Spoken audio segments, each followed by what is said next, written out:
Защо в България обаче не се намериха сили, които да се противопоставят на това умишлено разрушаване? Защо бяхме толкова слаби? Другаде виждаме, че все пак другите бивши социалистически страни от Варшавския договор, всяка една от тях намери своя път и успя да се укрепи и да си стъпи на краката. Ние като че ли най-много потънахме. Защото, господин Василев,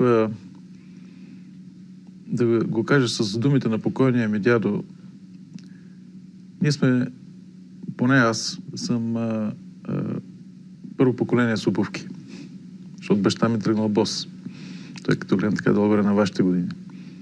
Не мога да прескочиш и да излъжеш историята. Защото в сравнение, да речем, с държави като Чехословакия, като Унгария, дори като Полша, ние сме на цивилизационни бездни от тях в много отношения. Аз съм бил, мисля, че съм имал възможност да го кажа и във вашето предаване, бях поразен, когато в Любляна, в Словения, влязах в катедралата, градската катедрала. И там ми показах органа, на който е свирил Бах. И през това време сме спали с говедата. Буквално, физически, защото е по-топло. А сега вече по същество.